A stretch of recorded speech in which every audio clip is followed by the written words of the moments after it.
Here in Key West, we were out before it was in.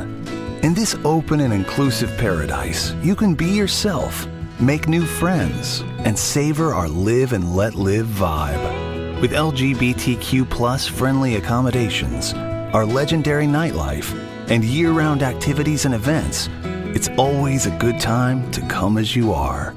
Key West, close to perfect, far from normal. Tyler Reddick here from 2311 Racing. Another checkered flag for the books. Time to celebrate with Chumba. Jump in at ChumbaCasino.com. Let's Chumba. No purchase necessary. VGW Group. Void where prohibited by law. See T&Cs. 21 plus. Sponsored by Chumba Casino. He's an old head. Youngins are really starting to get on my damn nerves. He's a purveyor of nonsense. He's a Georgia high school coaching job influencer. His favorite Bible verse is, Jesus wept. He's the man of constant sorrow, Chris Lamb. Yeah.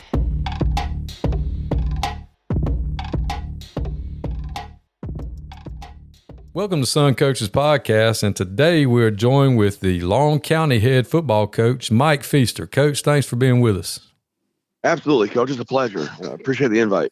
Well, Coach just told me he is originally from Michigan. How on God's green earth did you end up in Georgia from Michigan? Tell us about growing up in Michigan, where you went to school and all that kind of good stuff. Yeah, I grew up on a farm, actually, on a pretty good-sized farm. My dad ran it, and my mom worked in town at the hospital. And so I grew up on a big farm and played sports to kind of, avoid some of the farm work if I could. But summertime, throwing hay bales and bale of straw, and we had cattle. So we feed cattle on the weekends when I was not going to school and that kind of stuff. So, but that background was huge for me, and learning some discipline and watching my dad work. And, my dad's 72 years old and he still works full time on the farm. So that's kind of where I got my background as far as the work ethic. But went to high school, a little tiny school called Bellevue High School, had about 300 kids in the school, played football, played basketball, wrestled, ran track, did some baseball until I couldn't hit the curveball anymore.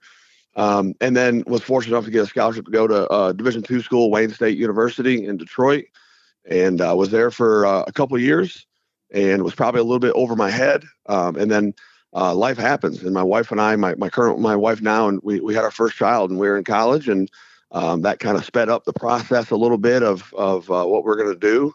And so we transferred back closer to home, and I played at a little tiny college called Olivet College. And any of the Power T people out there that might be listening, I played for Irv Sigler, and he's a legend in the Power T. He's won multiple state championships running it in Michigan, and he's an older guy, retired now, and he took over Olivet and transferred there and played for him. And so that connection with Irv is what got me to Georgia, because another Power T guy from Michigan that Irv was close with took a job in Georgia at Woodland High School in Cartersville. And Steve Hamilton took that job in 2007, and I graduated in May. And Irv knew I was looking for a job. My wife had graduated in December with a degree in education, and so we were looking for a job. And Irv called Steve and said, "Hey, I got a guy that played for me. Wants to be, got his degree. His wife's got a degree, and they got a little boy, and they need a job." And basically on that call right there, Steve called me and said, "Hey, Irv says you want to come work." So we drove down from Battle Creek, Michigan to Cartersville and visited and interviewed. And that was pretty much it. I mean, it was our options were either that, or I was going to keep working at FedEx and go to FedEx's driver training school and be a truck driver. So some days you think that's probably not such a bad gig. I'm telling you, there's many days when I'm like, man, I could just be running that line haul truck and moving freight, and it might be okay. But no, we chose to pack it up, and we moved 750 miles from home, and it was just my wife and myself and our son. And we had no family here. We had no connections to Georgia. Just, Irv's word and Steve's willingness to hire me. And we got my wife a job at the elementary school at Taylorsville Elementary, which was huge for her, a great place to teach. And we loved living in Cartersville. And so that's how we got there. That was the start of us being in Georgia. Well, what position did you play in college? I was an offensive lineman. I was a center. So I talk about, quarterbacks. There are system quarterbacks, and I was a system center. And the T literally snap the ball and block back. That's all I got to do. And so I was a good sized guy. And so I could snap the ball and block man on, block away. And that's all I had to do. And we were pretty darn good. led the nation in rushing in 2004, all divisions, ran for 417 yards a game, and we were pretty good. And so that really got me my background in learning the system that we run now, and those connections that talk about, who you know and who knows you. Playing for Irv and that connection is, just his word got me that first job. Yeah, one of the common things that have come on all of the podcasts we've had so far and all the coaches we've talked to is relationships and building relationships. And whether they're in college or after college or, 10, 20 years down the road, it's all about, who you know and how they can help you and, how you can help them later. Absolutely. And that's another thing, coming to Georgia, being an outsider, listening to your buddy the other day, Coach Mintier, being a Yankee, he's a New Jersey guy. I'm a Michigan guy, and Steve was a Michigan guy, and he brought a defensive coordinator with him, Mike Candela, who was from Michigan. So there was the three of us came from Michigan, and we were kind of like, looked at sideways for a couple of years, like we were different, but those connections that we built there, and now Steve has gone on and went back. He when he left Woodland, went to Minnesota, took over a struggling program. He's gone on and now won 2 state championships, and is kind of the godfather of the T in Minnesota. So I keep that relationship up, and so it's a neat little community that we got, and it all started from that first job and from playing for Irv. Well, I mean, you may be from Michigan, but you started your coaching career in Georgia, so for all intents and purposes, you are a Georgia guy. No doubt, yeah. That's your whole career has been in Georgia. Yes, the only coaching I did in Michigan was when I was in college. I'd play in the fall and stuff. And in the wintertime, I kind of helped coach wrestling at my high school. So that was my kind of experience of actually, dealing with kids and coaching, was just coaching wrestling at the high school I went to. But it was really, really good. I really, really enjoyed it. But yes, in my professional career, I'm a Georgia high school football coach. Awesome. So after Woodland, what did that lead to after you were at Woodland Cartersville? So funny how those transitions happen. Like you talk about some of these jobs and difficulties, and our mutual acquaintance Andy there. When I left Woodland, well, Steve left in 2010 after the 2010 season. We had bought a house, and if you remember the economic situation in 2010, we bought a house in 2008, so we weren't moving. Right. So we just hung out in Cartersville, and I stayed teaching at Woodland for a year. And in 2011, I had the worst fall of my life. I coached my son's 10-year-old football team. And let me tell you, you talk about dealing with some crazy parents and some stuff. That was an interesting fall. So I had 1 year where I didn't coach high school football and just taught. And then Andy got the Kennesaw Mountain job in 2012, and I just cold emailed him, said, "Hey, I've worked for 4 years here at Woodland and trying to get back in it, and teach social studies, and willing to coach anything you got." And I didn't know him from anybody at the time, and he just got my email and called me, and we met, and it worked out. And that was without a doubt the single most important thing for me in terms of my development as a Georgia high school football coach, was going to work for Andy Scott. Yeah, he's a good dude. One of my favorite people. Yeah, one of the things that he, taught me that I think is important for young guys. He's a historian, and he is a Georgia high school football, just savant, and knows the coaches, knows the records, knows the teams, and that's one thing he taught me is, when he moved to Georgia in the mid '90s and went and worked at, I think it was at the LaGrange for a little bit, or Troop, and then he went to Coffee and then he ended up at Perry. And so he kind of, he said, study the state, study the coaches. And so I learned from him. And my planning period, I spent more time on the historian's page than I care to admit. And just learning the programs and learning the regions, and, kind of had been a Northwest and Metro guy there for a big part of my career. And so just learning South Georgia, learning, different classifications. It was huge for me. Well, what was it like at Kennesaw Mountain? That's a unique area right there in the North Cobb area. So, it's called Kennesaw Mountain, but much of the town of Kennesaw actually is zoned for North Cobb High School. And Kennesaw Mountain sits right between North Cobb on one side and Harrison on the other side. And so kind of sandwiched by two really, really strong, traditionally good football programs with longer histories than Kennesaw Mountain, but it's a great school. That was the thing that was for me a big step up was academically, the teaching load, and then the competition level. Woodland, we were in the region with Rome at times, and Cass and Northwest Whitfield and those kind of guys. Good regions, good teams.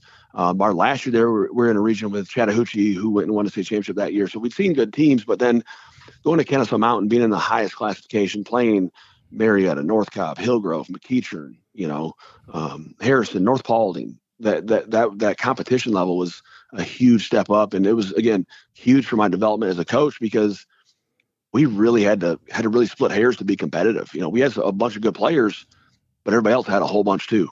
Right. So, it was a challenge, but it was a great place, a great school. My son spent his first 2 years of high school there. It was great for his development, academically and as a player. So it was fun. It was challenging. And I learned some lessons about how to leave. And I probably didn't handle it the best way I could have, but we all learned from those situations. And so it was a good experience for me. And what happened after that? So we were there 2012 to 2017. And then Andy left, and I was there with Wade Stewart, who's now at Cartersville, and he's a Perry guy. You may come across Wade. He's played at Perry and coached at Perry with Andy. We were sitting there at Kennesaw Mountain looking for a place to go, and Adam Carter had gotten the Creekview job. And we had, I was at the point that in my career where I had coordinated for Andy for 4 or 5 of the 6 years. Coordinated the offense, had done some different things. We went from option to more pro style to more spread, and we kind of had done a little bit of everything. And so, young guy, I've had some experience, coached 7A level. I applied for some head coaching jobs and interviewed for a few and didn't get them, probably for the better.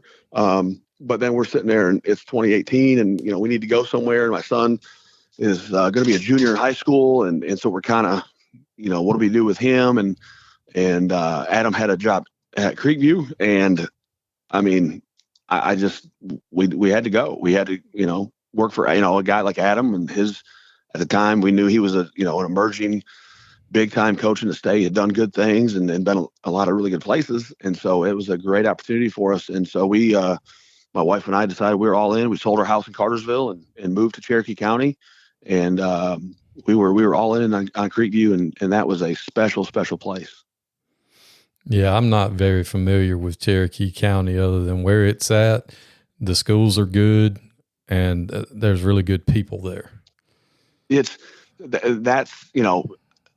having spent 5 years in Bartow County, which is a little more of a, not rural, but it's, it's a little extra kind of. Tyler Reddick here from 2311 Racing.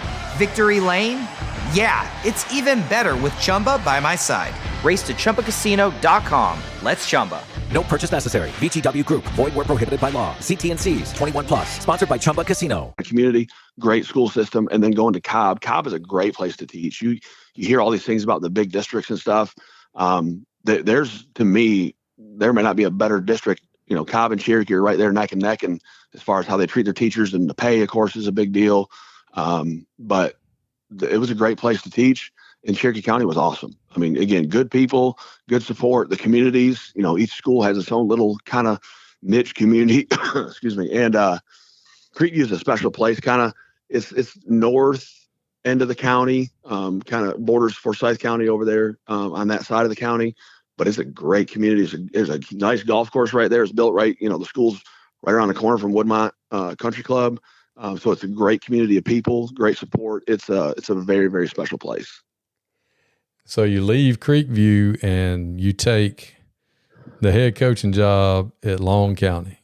No, there's a stop. Or is there a stop in between? And that Creekview season, I mean, so I got that deal there was different. You walk into a place where had success, had support, but hadn't ever really gotten over the hump in terms of had never won a playoff game and that kind of stuff. And we go in there in our first year and we win the region, we go undefeated, and we make it to the quarterfinals and play against a really, really good Lee County team, and who eventually won a state championship that year.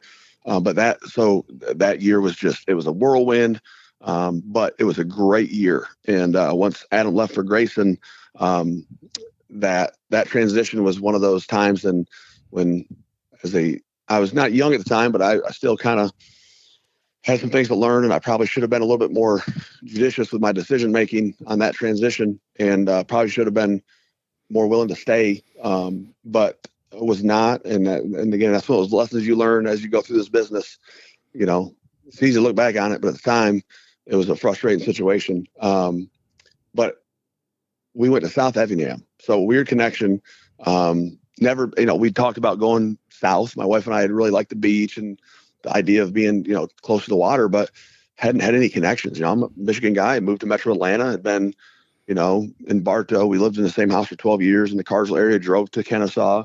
And then we made the transition to Cherokee County. And then, was looking for something else. And, Andy, again, connections with Andy Scott was huge. He had worked for Dean, and one of Dean's assistants, Nathan Clark, who'd been his offensive coordinator for a long time, had just gotten the South Effingham job. And once Andy had reached out and let folks know I was looking, Nathan called me and said, hey, talk to Dean, and he says good things about you. And so that was the connection. Again, those relationships that I don't have a direct connection with Coach Clark, and I didn't have one with Dean other than through Andy. And so that connection got me hooked up with Nathan, and we packed up and sold that house in Cherokee that we lived in for barely a year. And we moved to Effingham County and went to South Effingham. So that was my trip south. That was how we got to the beach. And that is a totally different universe than Cherokee County. Yes. Now and this is one of the things that you learn as you go around the state, and you really don't know until you get there. Like these metro guys that are metro guys, they might have their issues and have things that they're not sure about and things that they don't like. But then when you go to other parts of the state, there's a lot of other things they got to worry about. And Effingham's a unbelievably fast-paced, growing place because of the Savannah growth and the ports and all that. But it's still it's a South Georgia local kind of, there's a few people that run the thing, and you're either in or you're not. You know what I mean? Mm-hmm. But it's a neat place. The two schools, that was another big transition. I went from, Cobb, you got 16, 17 high schools or whatever it is. Cherokee's got like 8, something like that. And then bam, there's 2. And you're either you're an Effingham Rebel or you're a South Mustang. And there's just no in between. And so going from a big county for all those years to then down to 2 schools and a much more, spotlight on the programs and the communities, that was huge. That's what we wanted. We wanted South Georgia. We wanted, more football based stuff, and we got it. And it was a pretty cool transition. It was neat. So then you go and take, and dare I say, please don't take this the wrong way, but you go and take over a program that traditionally has not been successful at all. You're not having to compete against big dogs for it. Not many people are knocking down the doors to go be the head football coach of the Long County Blue Tide Sharks or Blue Tide. And you get that job. Yes. And have turned it into a place that now people want to go. So talk to me about that. Tell me about taking that job and the mentality behind it. I understand, you've introduced the Power T there, and, just talk to us about that a little bit. Yeah, it's, man, it was an odd transition. So, 2 years of South working for Nathan, working for a guy that, learned from Dean for so long. Nathan had also been at Peach and worked for Coach Gillespie, I believe. And so his background was a certain way, and I had to adapt to that. And it was really good. I learned a lot.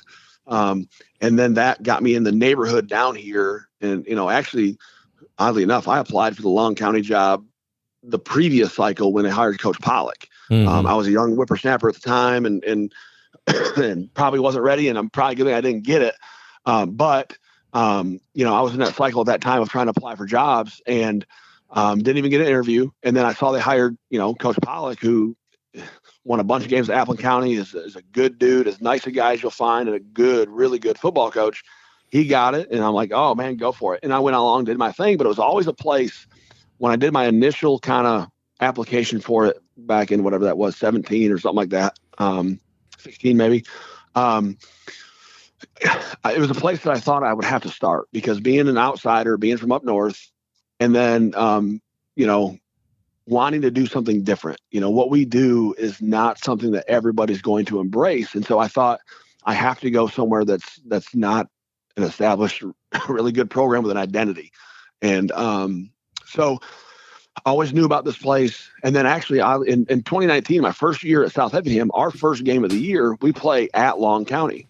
And so I'll never forget, I'm on the phone, I'm driving the little U-Haul truck from Guyton down here to Ludowici. And, it's my first time in South Georgia. Our first trip is to go to Long County. I remember I applied for that job, whatever. And we pull into town. Whoa, what the hell is this? And there's one red light and there's 2 gas stations. You didn't get pulled over, did you? No, we did not get pulled over. But okay. Funny story. So that was Nathan's first road game. And this is new to me in South Georgia, I guess. And I've heard you talk about it. Apparently you guys rent U-Haul trucks, right? Like that's like a procedure a lot of folks do. They have a contract with a U-Haul in town and they go get a U-Haul truck.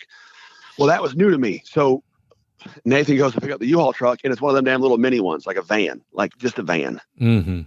They gave him the wrong truck. And so then we get a trailer. So we're rolling down to Ludowici for our first game, and we got this little miniature U-Haul with a van, with a trailer hooked on the back, and we pull into this place, and I call Andy on the phone. I said, Andy, I am on the backside of nowhere. I don't know. There's nothing here. What are we doing? The old Chad Alley go to what are we doing line.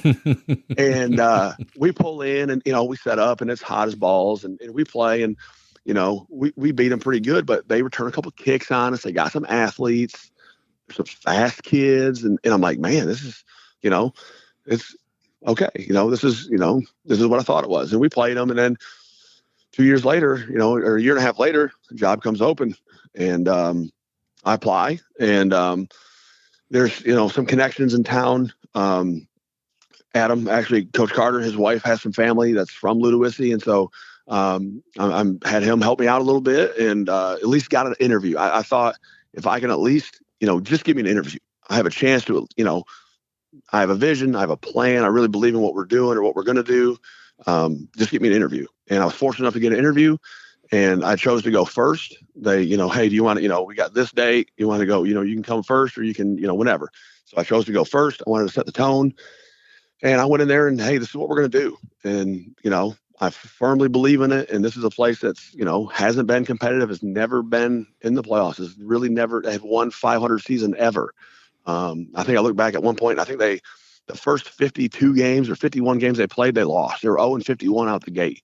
So it's, they just had never done it. And so I really felt like this was the kind of place I had to go to, even though it is, out of the way and it's not, doesn't have tradition. And it's one of those jobs that, probably some of the gurus say, stay away from, don't take a bad job for your first job and all that kind of stuff. The only job I was going to get was a bad job. So, when interviewed and thought it went well.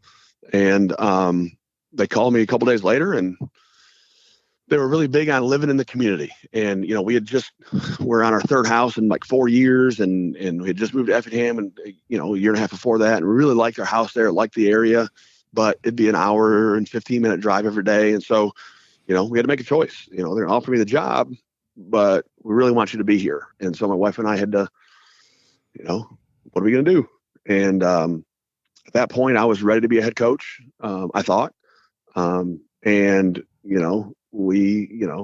did it. Hell, at some point you just got to damn try it, and so we were fortunate enough to be offered the job and we came down and visited and that's another great story. So that's right. Like it's not COVID times at the end of COVID, but COVID lasted longer in some places. And so we get here for our little tour of the community and the school and it's a basketball Friday night.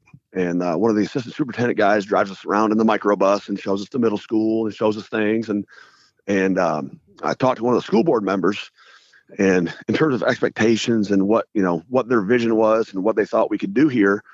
And he says, Coach, if you can just win a game, if you can just win one game this first year, man, we'll just be tickled. And at that point I was like, what the hell are we doing? Is this really what we, is that really, it kind of makes you, that's a double-edged sword. It's a, hey, nowhere to go but up, low expectations. But then are we going to be able to do enough here to keep winning? That was the challenge. So that was an interesting night and that was the expectation and we ran with it. And so we took it. And from there, it's been it's been 3 years and it feels like it's been about 20. Well, it's just awesome to me that, you said something, you said several things there that intrigued me. One being, well, the first thing being the U-Haul thing. I think people need to understand that. Hello, it is Ryan, and we could all use an extra bright spot in our day, couldn't we? Just to make up for things like sitting in traffic, doing the dishes, counting your steps, all the mundane stuff. That is why I'm such a big fan of Chumba Casino. Chumba Casino has all your favorite social casino-style games that you can play for free anytime, anywhere with daily bonuses. So sign up now at ChumbaCasino.com. That's ChumbaCasino.com. No purchase necessary. VGW Group. Void where prohibited by law. 21 plus. Terms and conditions apply. People that don't have the big budgets like the Graysons and the Carrolltons and the Gainesvilles that don't have their own trailer that has the cool wrap on it and everything, all their stuff, we're the ones that have to go rent U-Hauls. First of all, let's clear there on that. Number next, going into a place that hasn't had success, that that's what your first job is going to have to be, but you also have a plan. I think that's a big deal as far as, telling younger guys and first time guys, them understanding, look, if you've got a plan and you believe in your plan, you can go in and you can make it happen. I think that's awesome. Oh, yeah, absolutely. And a lot of this, and this cycle right here, this year with the reclassification, that's a big part of it too. And you look at certain jobs and you say, hey, that's a good job, or that's a bad job, or that could be good. We were my first year here. We're in a 5-team region. So you got to win one. We got to find a way to win one game to make the playoffs. The year before, in 2020, the year before we got here, Tattnall beat Long County in a region game, went 1-9 and made the playoffs. So yes, you can make the playoffs in a 5-team region, winning one game. So you're looking at it and say, okay, it's only 5 teams. If we can find a way to be competitive with one of them and beat them, well, there you go. We've made the playoffs. So you kind of have that vision of what is the ceiling. And then, what's the non-region look like? Well, we had some games in the non-region that we felt like we could be competitive with. And so that was a big part of it too, was if you're going to walk into a job and 7 of the 10 are just, we got no shot, that's going to be pretty tough. We really felt like 2 of the region games we could be competitive with, and the other 2 were Appling and Pierce. Well, ain't too many folks competitive with them guys. So, no. Yeah, they're pretty good. You just, you're going to do the best you can, what you got, and you're going to play your tails off, and then we'll play you next week, But those other 2, we were fortunate enough to be competitive with and beat them. And so, that was huge in that first year, was to find a way to be competitive with the teams you could be. You can't win them all, but let's go ahead and let's be competitive and find a way to win a couple of these suckers and get it going. And we were fortunate enough to do that. And I think that was big, is getting some momentum. You talk about coming to a new job in a place like this that had never been very good. There's a couple different ways to do it. Some guys come in and, you burn it down and completely start over, run everybody off and just hammer everybody and go scorched earth. Well, if you do that here, you're just the next guy that went 0-10 at Long County. You got to find a way to keep kids around a little bit. And if that means that, you adjust some of your expectations a little bit, you might have to do that. But in the name of competitiveness, to give your kids a chance to be successful. And then from there, we've been able to continue to kind of increase expectations and increase the accountability to the point where I think now we've got a pretty good group of kids that know what we want to do. But if we would have come in that first year and just, ran them all off and burned it down even further, I probably wouldn't be here, So that's a delicate balance. Yeah, I remember I reached out to you a couple of weeks ago about, taking over a struggling program, and I was going to pick your brain about, what did you do first? Like, what was the first thing you did when you got there? Oh, so it was awesome. So they've taken very good care of me in terms of my schedule and stuff. And so I had a couple of planning periods, and I would just watch our kids work out. And again, this is nothing against the Coach Pollock or the previous staff. It was a different mindset. It was a different setup. The weight room, I don't think they had been given as much of a chance in terms of getting kids in there as we have been. But it just wasn't, they weren't working the way I thought we needed to work. And, excuse me, I really developed that weight room thing with being with Andy. He's a weight room guy, and it's what drives your program. I knew that had to be us. If we're going to be in the tee and we're going to run the ball, we got to be physical. So I watched the weight room, watched the kids work, went around and talked to them. Hey man, what position do you play? What do you, what do you want to do? Or, what are your skills? That kind of thing. And one of the great conversations I had, I'll never forget, we had a kid who was going to be a senior, who was going to come back as a senior. And I said, hey man, what position do you play? Oh, I'm a receiver. Okay. Well, we're not going to have too many of them. So, have you ever played running back? No, coach, I'm a receiver. I said, all right, bud. Well, we really aren't going to line up with a receiver very much. So, you might want to play running back. No, man, I'm a receiver. I said, okay, how many balls did you catch this year? 10. I said, okay, well, did you only play a couple games? I mean, hell, you played 10 games, you only caught 10 balls? Well, I played every game. So you played 10 games, you caught 10 footballs. If you play running back, you're going to get 10 carries in the first half of the first game. Like, we're going to run the ball every time. Like, come on, man. And so getting to know the kids, getting to know their mindset, figuring out who wanted to do what we needed them to do and who didn't, that was a big part of it. Just spending time with the kids, and then as I kind of saw what was going on, we kind of started to instill our expectations and some of our plans in the weight room and had spring practice and, kind of started from ground zero. I mean, it was all new to the kids. It was all new to the coaches. I had to coach the coaches. I had to coach the kids. It was a huge, huge transition from, they had been kind of spread multiple, whatever, to, we're going to be under center. We're going to be 3 backs, 2 tight ends, and we're going to run it. And so that, took some time and you had to know the kids. You had to really learn the kids first. Yeah. Dare I say you probably the only person I know of in the state that runs the power tee. Yeah. There's some guys that, wing tee still, but we've kind of bastardized it. The guys in Michigan, I went to the clinic a couple weeks ago in Michigan, and there's guys up there that are, and Steve at Minnesota now, he's still 100% every single snap of the season. He was 2 tight, 3 backs, straight tee, never broke it. I'm not quite there. We do a little bit, but that first year we were probably 90%. We were 2 tight, 3 back tee, and just dabbled a little bit in a few wing sets. And then, we've kind of expanded a little bit since then, but the majority of our offense is 3 backs. And now we run with 1 tight end, 1 receiver because we got some kids, but they can run a little bit. So, yeah, we are. It's unique. And I think that's been a big part of also what's allowed us to be successful is that people just don't see it. It's very different. And I watch us play, and in terms of the system and what it should look like, we are not very good at it compared to the teams up north that do it and it's what they do. But here, it has been good to us and hopefully it's going to continue to be. Well, before your time, before you got to Georgia, there was a coach named Howard Buzz Busby. Mm-hmm. And he won a couple of state championships, and he won one at Statesboro, and they ran 2 tight wishbone. They ran 3 plays.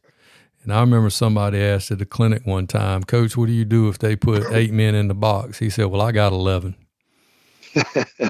And he rocked on to the next thing. And they were bigger, faster, and stronger than whoever they played. Their linemen got in 4-point stances, and he hit you in the freaking mouth.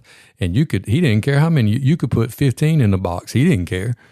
Yeah, because they were going to be physical. And this day and time, with everybody going to spread concepts and playing all these odd fronts, and you doing that, I believe. It's like single wing stuff. You are making teams have to commit to putting children have to come and play with their hand in the dirt that don't really want to do that on defense. Correct. You're making outside line. You're making those edge players who aren't really high school kids that are playing drop ins or those hybrid linebacker, secondary type kids having to come put their hand down that they really, if they could do that, they wouldn't be in an odd front. Yeah. So we play against a bunch of guys that, like you said, those outside linebacker hybrid guys that they'd a lot rather drop and cover the flat than they would play the off tackle. Yeah. They have no appreciation for what y'all are doing. Well, in the beauty of what we do, and Andy's taught me about Coach Busby. I've on YouTube, somewhere on YouTube, there's one of their state championship games they played at home, And first of all, they were massive. Those dudes were massive. Yeah, we were in the region with them when I was at Burke County, and we gave them the closest game. They beat us 13-6. I think they won the state championship that year. They played Dalton, and they beat them like 56 to nothing. That's the game I watched. I watched them play Dalton for a state championship, and it was at Statesboro, if I'm not mistaken. And I mean, they come off the ball, and that's the thing that we still haven't. I haven't been able to get here is that up front, how we play up front. If we can ever, get that part of it, we'll be, I think, even harder to stop. But the thing about what we do is the trap, and people you talk to that play us, they'll talk about our trap. Oh man, we're such a good trap team. Well, if we run inside trap, we've only got to block about 3 people. It hits so fast. And we got a fake going the other way. You got a quarterback carry on the fake. If we're doing that stuff right and the trap hits the way it's supposed in terms of speed, we're blocking 3 to 4 people out of those 8 or 9 in the box, and the rest of the folks don't know where the ball's at, and it's gone. And so the trap's been really a big part of it, but having a really good trap runner helps too. So that's been a big part of it. But yeah, the system's unique, and we've scored more points than they've ever scored here, and that's a big part of it is just being unique. And our kids have embraced it. I don't get too many questions anymore about, hey, how many passes are we going to throw? There's been games where we have thrown it if we have to, or if we think it helps us, but that's not our identity. That's not who we're going to be. And so, and we're going to this year we graduated a really good senior class, and we're going to we're rebuilding a little bit. We're back to basics, man. We're going to be under center, 3 backs, probably 90% of the time again this year. And that's, that's us. That's what we're going to be. And that's what I want to be. And I think there's a place for it here in the state of Georgia. And I think, this is something Coach Parker and I have talked about. Chris Parker, every place has their ceiling. I think we've gotten this place pretty close to it. I think there's some more here. But I think what we do is something that, can work at a lot of places and give you a chance to win a lot of football games. Oh, absolutely. I mean, I'm all about throwing the ball twice in the bag and on the bus. But I mean, I'm a defensive guy, so I mean, I think throwing the ball is communist anyway. But that's the old saying, you throw it, 3 things happen, 2 of them are bad, or 4 and 3, whatever that is.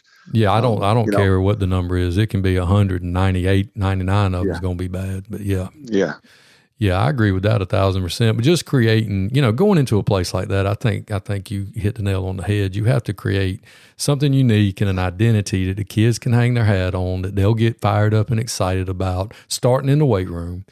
And, I see the stuff you put out there. I see you repping the light blue and navy and getting those kids exposure. And step into the world of power, loyalty, and luck. I'm going to make him an offer he can't refuse. With family, cannolis, and spins mean everything. Now, you want to get mixed up in the family business. Introducing The Godfather at ChumbaCasino.com. Test your luck in the shadowy world of The Godfather slot. Someday, I will call upon you to do a service for me. Play The Godfather now at ChumbaCasino.com. Welcome to the family. No purchase necessary. VGW Group. Void where prohibited by law. 21 plus. Terms and conditions apply. And showing what you guys are about. And, you see those kids working and they start feeling it. And they're like, hey, man, we are strong and we can move people around. And this is offensive lineman. There's nothing in the world like getting halfway through the 3rd quarter and feeling the guy in front of you quit. And you're like, oh yeah, it's on now. we had just rushed for 150 yards. We fixing to get another 300. Yeah. We have some kids that really embrace that. We had a senior this year, a guard who we don't flip the line. A lot of T guys will flip the line and one guy's our puller. We don't do that. And this kid just happened to be the kid that, for us, we were better running left. And so he was our right guard and he would come out, Coach, we're killing them. Let's go. And so that's what I love about this system is that it gives kids some ownership and they get excited about it. And, it's a really unselfish system. When you're in a spread system, the quarterback's the guy and you got one running back and maybe you got 1 or 2 receivers. You got 3 or 4 guys, maybe, but really it's down to about 2 guys that are focal points. For us, we got 4 guys who can carry the ball in any play. And every play, I mean, we mix it up. And so it's a much more unselfish system. And so it's a little bit more inclusive. And that's a big part of it too, is keeping more kids involved. And, it's been good for us. And I think it's something that you talk about, football coming full circle and And there's some teams that are going to some single wing stuff, and they have those packages. And there's some triple teams. People still run the triple a little bit. And so that stuff's out there. It's just, you got to be committed to doing it, and you got to be willing to put up with some shit in town too. Now you're gonna have some dads that don't like it, and you're gonna have some AAU trainers or 7-on-7 guys. And the first couple of years we had some kids that went and did 7-on-7 in the spring, and that's fine. Go do it. Go play 7-on-7, but don't come back here and tell me what your coach said we ought to do. Because we're not. And so, but we've gotten over that. I'm good. Go train. Go run. Go play 7-on-7. That's fine. Go do all that. When we get back here in July, our hands are in the dirt, and we're running trap, power, keep, sweep. That's what we're doing. Yeah, I don't know how many times we have to explain to a high school kid or their parents that if they're a football player and they're an athlete, it doesn't matter what position they play in high school. If they're good enough, when they get to the next level, and they're looking at measurables anyway, they're going to put them where they want them. They might be the Booby Miles of Ludowici, Georgia, and then when they get to college, they play corner. Or they're a linebacker, and they're like, "Oh, coach, I was a quarterback." Well, you ain't here. That ain't what you gonna do for us, son. That's been a thing that's been really interesting here since I've been here. This is a place like a lot of South Georgia places. Our folks that are in charge here have never been anywhere else. They're born here, they're raised here. They went off to Southern, got the degree, came back home, taught, and that's just what they do. And there's folks that have been here a long time that have seen basically every team they've ever had here. And I keep getting told, "Oh man, coach, if you'd have been here 8 years ago or 10 years ago, we had, and they name off all these guys, and oh man, all these dudes, these guys are more talent, better team than what you got right here." And I said, well, why the hell didn't you win then? What was the difference? And I truly believe that identity and having a system has been a big part of it, because we got some good players, but we don't have like a bunch of good players. We got a bunch of good high school football players and a couple special kids. And so that process it's just different everywhere. And in a place like this, when you don't have an influx of kids in and out, we might get 1 or 2 kids a year whose military family moves into Fort Stewart. We'll lose a couple here and there, but we don't have that movement of kids like you do in the metro area. So, we got to develop them. Well, that, and then, another testament to the job that you're doing down there is just seeing today the addition to your coaching staff you got today, getting Coach V in there with you. That's going to be huge. Man. So that's been another really, really difficult thing here is the keeping of coaches. We haven't had they just, how the world is today. They want to, we've had some guys that help that are our baseball staff. Well, our baseball program is pretty dang solid, and they want to focus on baseball. And so they have that opportunity. We bring in, some other guys, and they're head coaches of other sports. And that's a challenge at this size school is you got to share a lot of coaches. So getting Coach V, I think, will be huge for us from an experience standpoint. And he's been a head coach. He can help me.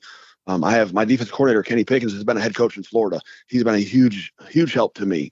But having those, guys with that experience, we need ball coaches, and what I'm talking about. We got some coaches that do some things here, but I needed some more ball coaches, and I think he's one of them.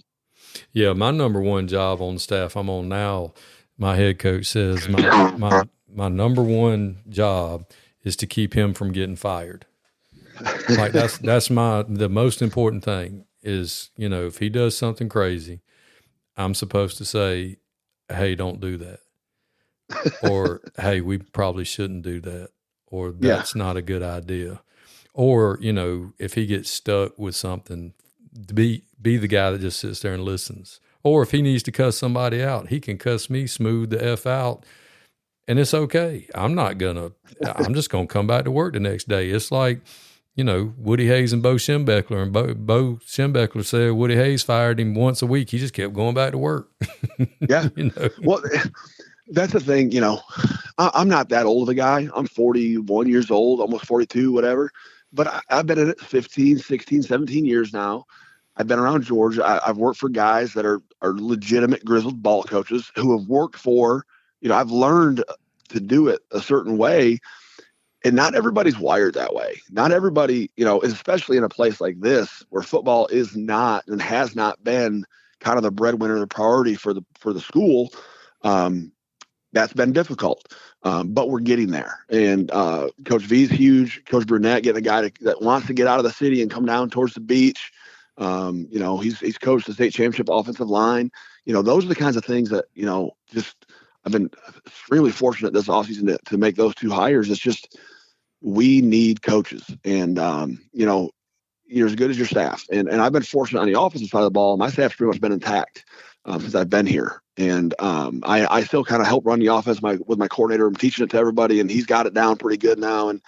But it's just, like I said, that depth of been there, done that. Coach V's worked for Roger for a long time. And so he's seen it done. And he, if you work for Coach Holmes, you know how to do things. And so that perspective is going to be huge for us. I think that's just, I'm jacked up about that one. Well, and it's going to free you up more to do head coaching things. I mean, because let's be honest, when you become a head coach, a lot of reason not older guys, but guys your age and really younger than you, the younger guys get burnt out is because they realize real quick when you're a head coach, you don't really get to be a football coach anymore because you got so much other stuff you got to deal with. So you have to really be able to depend on your staff to take care of stuff that, you can't always be there to deal with the X and O's and the football part of it, because you're dealing with booster club and parents and administrators and, all the stuff that I don't want to deal with. No doubt. And I'm going to have you tell my wife that one, because she just drives her crazy. You're the head coach. Why are you doing that? I want that shit done. I want it done right, and you can try to teach these other guys to do it, and they're getting there. But there's just certain things that I'm the head coach. Yeah, maybe I shouldn't have to do it, but damn it, it needs to get done, and I want it done a certain way. Until they can do it that way, I need to do it, And then, my daughter reminds me, hell, you get 2 planning periods a day. What do you do? Well, shit, I'm working. Like, we got stuff to do, Yeah, you need a 28-hour day is what you need when you're a head coach. I mean, it's just, and again, these guys are these big schools. I wonder how they do it. I'm a AAA school we got 70-ish kids on the roster, and I got a football class with 40 kids in it, and I got another class with 35 yahoos in it. And I mean, I feel like the off season is bad or worse than the season. At least in the season, you got that rhythm. You've got that weekly rhythm of what you do on Monday, what you do on Tuesday, what you do on Wednesday. Then you got a JV game on Thursday, and then you got your Friday night, and you go through that cycle, and you got that rhythm. In the off season, it's just a damn race of everything. I much prefer the in season time to the out of season time. Oh, there's no doubt. Well, Coach, I sure appreciate you coming on with me. I mean, it's just trying to get guys on that give a fresh and unique perspective to things, and you definitely have one. I mean, coming from Michigan, who the state university has shown us that playing Smash Mouth is popular again, bringing that mentality to Georgia, the people that you've worked for, your journey thus far. I can't wait to see what the future has for you. Well, I appreciate it, Coach. And I got to tell you, it's kind of, I'm in awe a little bit getting to speak with you and do this, because, you're a guy that was kind of a mythical figure for me when I first got into it, and, on the message board. And then once I got to meet Andy, and he's like, oh, I know that. I know Coach Lamb. I know Lamb. Whoa, MOCS? You know that guy? And so I'm a nobody from nowhere that's never done anything. Well, that's what I am. A lot of guys have a ton of respect for you for good reason, and we appreciate what you've done over the years. And I love this podcast. I am a Georgia football junkie. If it's listening to your stuff, listening to Parker stuff, Coach Guest is back on with his Demand Excellence stuff.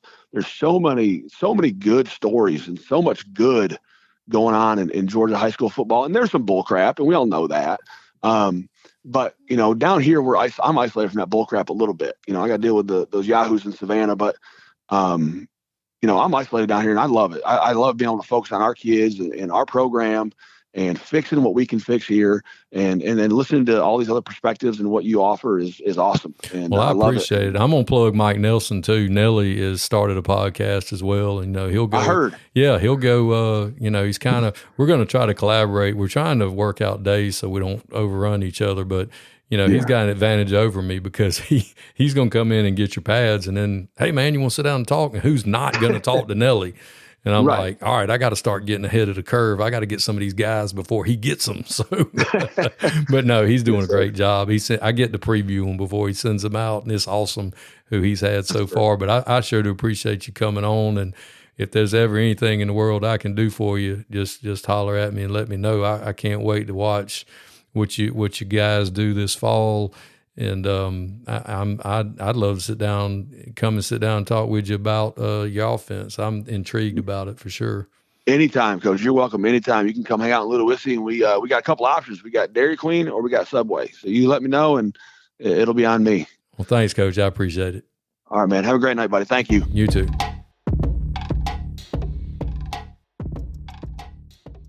It is Ryan Seacrest here. There was a recent social media trend which consisted of flying on a plane with no music, no movies, no entertainment. But a better trend would be going to ChumbaCasino.com. It's like having a mini social casino in your pocket. Chumba Casino has over 100 online casino-style games, all absolutely free. It's the most fun you can have online and on a plane. So grab your free welcome bonus now at ChumbaCasino.com. Sponsored by Chumba Casino. No purchase necessary. VGW Group. Void where prohibited by law. 21 plus. Terms and conditions apply.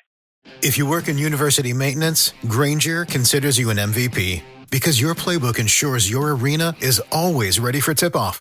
And Grainger is your trusted partner, offering the products you need all in one place, from HVAC and plumbing supplies to lighting and more, and all delivered with plenty of time left on the clock, so your team always gets the win. Call 1-800-GRAINGER, visit Grainger.com, or just stop by.